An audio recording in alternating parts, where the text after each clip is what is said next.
Services. I'm very happy that you give me the opportunity to talk about biosecurity and the role of Veterinary Services Department. But the general role of the Veterinary Services Department is for us to make sure that we treat animals against all kinds of diseases. We also prevent diseases from entering animals, and then we also prevent diseases that could affect animals and humans from climbing from one species to the other. Apart from that, we are also responsible for certifying imported meat and poultry meat and meat products into Ghana. Thereafter, we also train farmers on a whole range of things, on animal husbandry, how to control diseases, how to make sure you don't get diseases and things like that. And one of the components of this aspect of our job, training farmers and making sure you don't get diseases onto our farm and not sending diseases outside our farms and even outside our homes to other farms or to our own farms, is what we call the biosecurity. Bios, like we know, it means life, and security, as we all know, it means that trying to protect. That is basically what we are talking about in the layman's view. So if we are talking about biosecurity, then it means that we want to secure life that is undesirable from entering areas where we wouldn't like diseases to spread. For instance, if I have my farm and you come to my farm, I would make sure that before you come to my farm, you come to my farm with nothing that would infect my animals on the farm. So there are so many things that we have to do that I'll have to make sure that I achieve what I want to achieve. Somebody will ask, what is biosecurity? What is it all about? Now, biosecurity is, for instance, the first thing you have to do is to make sure that you don't get any foreign biological material entering your farm. So the first thing that you do is to make sure that your farm is protected. There's a barrier. What kind of barriers are we talking of? We're talking of, before you enter the farm, your farm, the best practice is for your farm to be fenced. Once it is fenced, it's moved, it's isolated from other areas. Before you even enter the farm, you have to make sure that there is another barrier that would at least clean people and items that will have to enter the farm. That will call the bath that you have to get at your gate, so that when trucks are coming in with goods that, of course, you have to offload inside your farm, it will be difficult to offload from outside. You have to pass through that bath. Let me say something about that bath. The most important thing is that people think that it's just any ordinary bath. The construction can be anything. No. It should be such that all the tires of the vehicles, the whole circumference of the tires, should be able to pass through the water at least once. If it can pass through 2 times, it's far better. But that means doing a longer and a bigger bath. That will be more expensive. And once we want to cut costs, we have to make something that we know that at least it will pass through once. I'm saying so because there are some baths that are so short that only about half the circumference of the tires will pass through. You've not achieved anything if it comes like that. The next point too we have to consider is that those who are if you cannot even do that, what we also suggest, which is also very workable, is for you to get a spray machine with disinfectants in the machine, so that if the cars come and you haven't got a bath, you spray the whole of the tires and the whole area where the tires are, the mud guard, everything, before the car enters your farm. We ask ourselves, how about those who enter our farms? They're also another problem. In the first place, you don't know where the person is coming from. So you also have to make sure that you have a foot bath through which people who might necessarily have to come to the farm pass through. I'm saying necessarily because I'm coming to something else. When you are doing your farm, you are having your security, you ask yourself, is it necessary for this person to even come to the farm in the first place? Even you, the owner, is it necessary for you to move from this part of the farm to the other part of the farm? So we are talking about control of movement of people. Now, if we talk about that, then we ask ourselves, what do we put inside the water? Is it ordinary water? We put in disinfectants that are effective against most of the bacteria. I would like to use very big words. Most of the foreign agents, foreign organisms that will bring us diseases. And we have to make sure that at least at any time Your bath with water has got a disinfectant that is effective, and that is effective within the time that it has to be and be effective. Some, when you read the literature, it tells you 6 hours, others 12 hours, others 24 hours. So I would advise people that you look at the literature that comes with the disinfectant we are buying. I'm saying so because some people give a one-size-fits-all kind of solution. Oh, keep it for 3 hours.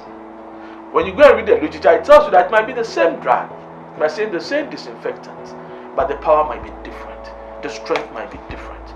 So I always advise that you read whatever is there before you allow you know as to how often you have to change your disinfectants.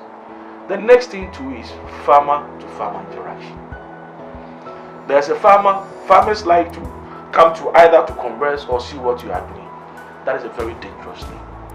So you have to make sure that as much as possible you limit farmer to farmer interaction. Even if the farmer will have to come to your farm, he would have to go through all the processes, go through the food bath, and then because we have the problem of feeling like it's not viable for the farmer to bath before entering the farm, what we advise is that at least get a protective clothing for the farmer. So as he gets to your farm, if he cannot remove what he's having, you have what you know is clean for him to go into your farm.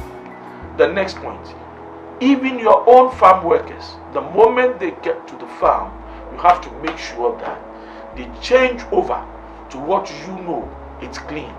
We are talking about biosecurity. The next point we also talk about is that make sure that your farm hands do not, and under no circumstance, go in with the same footwear from which they came home. Because I keep on telling people on my farm that if you even coming from church and you are having the best of shoes, to us, the vets, to us, the medical people, you are still as dirty as anybody wearing a chaliwadi. Because you've walked on the same ground with the same shoes. So we are saying that no matter the quality of shoes that you wear, you still have to pass through the same process. No matter the quality of dress that you wear, you still have to go through the same process. And in that case, you know that you are protecting your birds and your farm against any disease that might give you problems. We've sorted out the human factor. Now let's talk about the farm itself. How hygienic is your farm? Let's talk about weeds. Is your farm weedy? If your farm is weedy, then you know that even if you are spraying, it's not even going to be effective.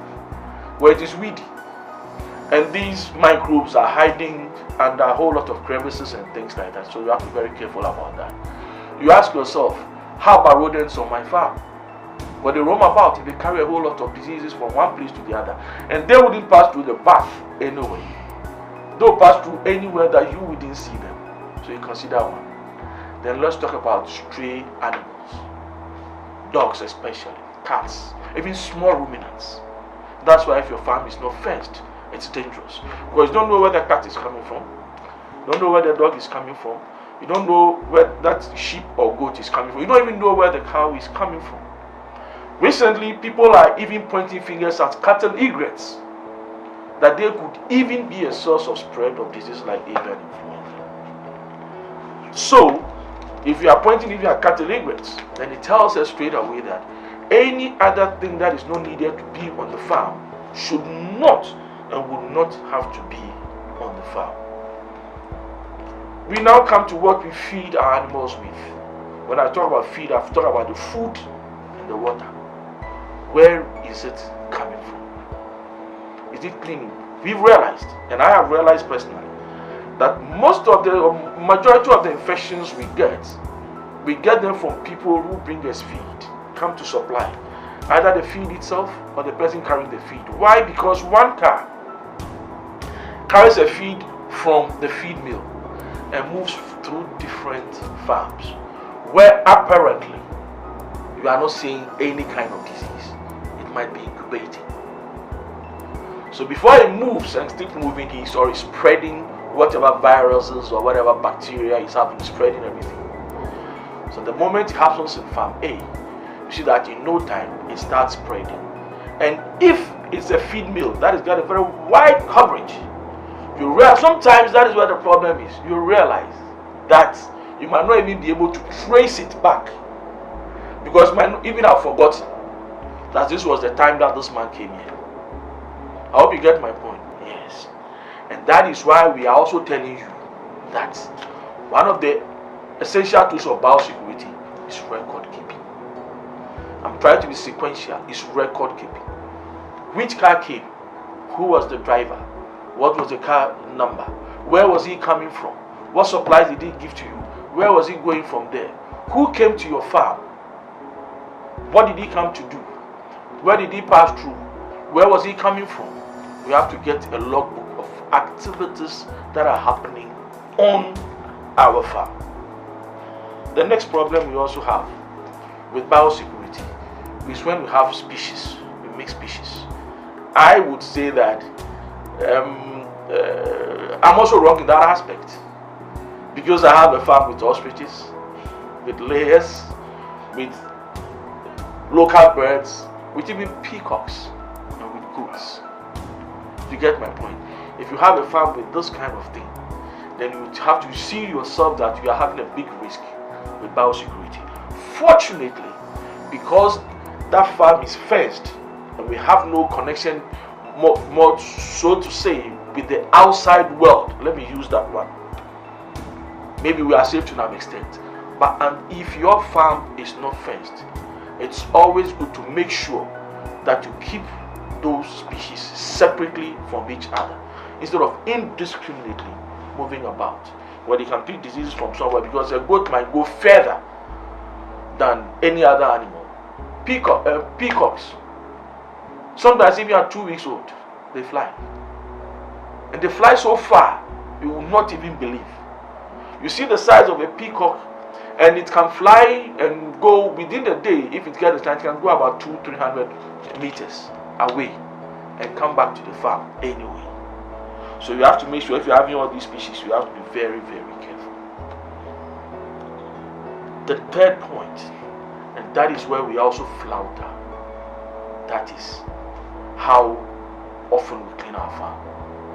When we clean our farm, how do we dispose of what we clean?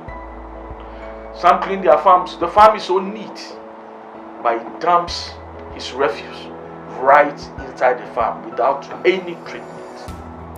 So it's like he's piling dirt from different rooms and then putting them at one place to be redistributed. For biosecurity, you have to make sure that your disposal is good. The third point, which is another dangerous point, is how to dispose our carcasses. We had an experience, all the farms that I've been to, I wouldn't like to be very specific, that they've had outbreaks. And when they get overwhelmed by the number of animals that are dying, what do? They just throw the animals anywhere, hoping that dogs will come and feed on them, vultures will come and feed on them, cats will come and feed on them, even human beings will come and pick.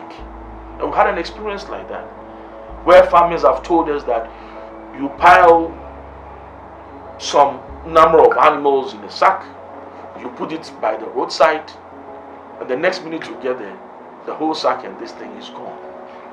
Where it's gone to and where it didn't go to, you wouldn't know. So those are the things that we will have to talk about when we are talking about biosecurity. There is one point that sometimes we take for granted. That is, there is an outbreak. What do we do? We've reported the outbreak. We have killed the animals. We've killed them. We've bent it, dug a hole, we've bent it. Everything is alright. Seemingly, everything is good. But there's one thing that we take for granted. And that is the measures that we take after we have left the farm. The first one is isolation. How do you isolate the farm? Will the farmer allow you to isolate? When we say isolation, it means that nothing from inside the farm comes out. Even in some jurisdictions, and in Ghana it has happened before. Our first outbreak in Kakasunanka area, the farm guys were even almost quarantined on the farm until the outbreak was over. You isolate. People take it for granted. The next point is movement control. This is where I'll beg the police to be with us. Unfortunately, because we have invited the police to most of our workshops, they are appreciating it and they are actually working on it. Well, recently, just last weekend, I was called by a friend who was with the police, and he said there are some people moving some sheep and goats, the pigs, without permit. So what should he do? I gave instructions online, and they were carried out by the police immediately, and they reported back to me what they did. That is very important if you are controlling movement, such that if the person is moving from one place to another, I'm telling the police and even the public, you have to get what we call the movement permit. Without the movement permit, it tells you straight away that there's a problem somewhere. Something has been flouted. And the last thing I think I've talked about that is general sanitation. How we hold our farms, how we carry our farms, and things like that, and whatever. Let me also talk about one thing, and that one is more of human nature and more of economics and more of business. What we have realized that when people get outbreaks, the first thing they do is to make sure that as fast as possible they dispose of what can be disposed of. Eggs, meat, live animals. I'm talking about everything. Birds, sheep and goats, pigs, ASF in pigs, PPR, sheep and goats, avian influenza in birds, even Newcastle disease in birds, Gumboro in birds. So I want to tell our people that this one is a business aspect and this one is more of the conscience of man. Where you see that the cost of whatever you are buying is ridiculously cheap, it gives you an indication that there is something going on. You might not be an owner of any animal. You might not be. But what you are doing is that what you have picked and brought to your home, from there you move from that place to another person's home. You leave it there. He also moves to another home. He leaves it there. Then that home also moves from there to another farm. So though you have not been to the farm, you actually started it. And you started it from buying something cheap. Somebody is carrying fowls on his head. It's so cheap. Instead of 12 CDs, he says, I'm selling for 6 CDs. He knows why. Then you buy it. Those are the things that we are talking of. And we've seen them practically. That if you keep on depending on cheap things like that, you are also propagating diseases. The last thing I'll say without boring you is that I want to tell the public that controlling a disease is very expensive. It's far, far more expensive than making sure you don't get it at all. It's far, far more expensive than not getting it at all. Let me do a simple calculation. Let's, for instance, you go and buy disinfectants. Let's say 1 liter food for a farm of 500 birds and use it for, let's say, 1 month, and you save 500 birds. Is that not it? Assuming that thing is even 20 cedis. 20 cedis for 500 birds. As let's say 10 cedis per bird. So that is 5,000, right? Good. If you get even a disease, an outbreak of a disease that you can even treat, you know how much the cost of treatment is going to be? It's going to be more than 10 cedis for the bird. Is that not it? With service charge and everything, it's going to be more than 10 cedis for the bird. The next point, production will come low. You were getting 400 eggs a day. Now you are coming to 150 eggs a day. For about, let's say, 5 days of treatment. You see the cost? So the cost is so huge. And thereafter, there is also this other human factor. People know your farm has got a disease, so they reject you. They won't come. Do you know the cost of having eggs that you cannot sell? Having broilers that you cannot sell? But this must be. So you see that it's always very expensive, no matter how you look at it. You don't need a mathematician or a nuclear scientist to tell you that it is more expensive to try and contain a disease than to prevent it in the first. What I'm saying is simply this. What we talk about biosecurity is that it is more expensive it is more expensive to try to control a disease than to prevent it. And I made a simple calculation that if you have 5,000 birds, 10 cedis per bed, that's why I bought out 500, but that's 5,000. Am I correct? Good. If you buy 1 liter of disinfectant at say 20 cedis to use it for even 1 month or even 2 weeks, is it not cheaper than if you get the disease? Let's leave avian influenza. Take a disease that you can even treat. What happens is that buying drugs for the days that you give the drugs is expensive. Production will come down. People will stop buying from you, and you have a problem.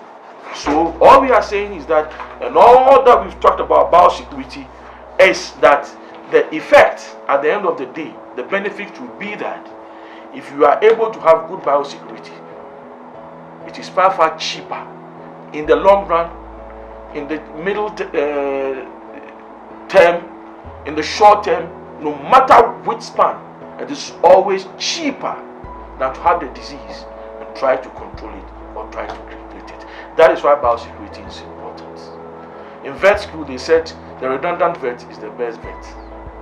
And it only means that once you are able to tell the farmer that do A, B, C, D, so that you don't get this and this and this and this for me to come to your farm, that's the best farmer. Right? So, my vet school, the principle is that the redundant vet is the best.